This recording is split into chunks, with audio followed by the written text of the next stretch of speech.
PM Modi ने मध्य प्रदेश की राजधानी भोपाल में मेरा बूथ सबसे मजबूत कार्यक्रम के तहत मंगलवार यानी कि 27 जून को कार्यकर्ताओं को संबोधित किया। पीएम मोदी ने देश में समान नागरिक संहिता को लेकर बड़ा बयान दिया है।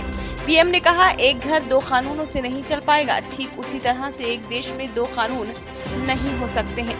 पीएम मोदी ने कहा कि यूनिफॉर्म सिविल कोड के नाम पर लोगों को भड़काया जा रहा है। एक घर में दो कानून से घर नहीं चल पाएगा। भारत के संविधान में भी नागरिक के समान अधिकार की बात की गई है।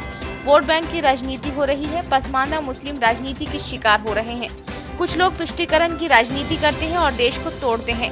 बीजेपी कैडर मुस्लिम को जाकर समझाए। भोपाल में पीएम मोदी ने समान नागरिक संहिता यानी कि यूसीसी को लेकर पार्टी के निचले स्तर के कार्यकर्ताओं को स्पष्ट मैसेज दिया है। प्रधानमंत्री का ये बयान तब आया जब बीते दिनों ही लॉ कमीशन ने एक विज्ञप्ति जारी कर देश के नागरिकों से समान नागरिक संहिता पर उनसे लिखित सुझाव मांगे थे।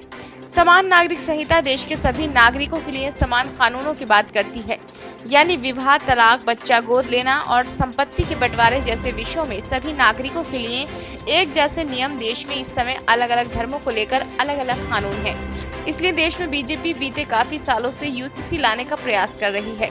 ये उसके कई चुनावी वादों में से एक बड़ा चुनावी वादा भी है। चूँकि अभी विधि आयोग ने देश के नागरिकों से यूसीसी को लेकर सुझाव मांगे हैं और इन सुझावों की अंतिम तिथि 15 जुलाई होगी। इसके बाद मिले सुझावों के आधार पर कानून मंत्रालय और इस क्षेत्र में काम करने वाले लोगों, राजनीतिज्ञों, शिक्षाविदों और सभी धर्मों के लोगों की एक कमेटी की भी राय ली जाएगी और उनके सुझावों के आधार पर कानूनी जानकारी रखने वाली एक टीम इसका प्रारंभिक ड्राफ्ट तैयार करेगी। उस ड्राफ्ट के तैयार होने के बाद ही ये पता चल सकेगा कि आखिर देश में ये कानून किस तरह का होगा। हालांकि अभी तक की मिली जानकारी के अनुसार यूसीसी इन मुद्दों को टारगेट करेगी: मैरिज, डिवोर्स, उत्तराधिकार, अडॉप्शन, गार्जियनशिप और जमीन और संपत्ति का बंटवारा।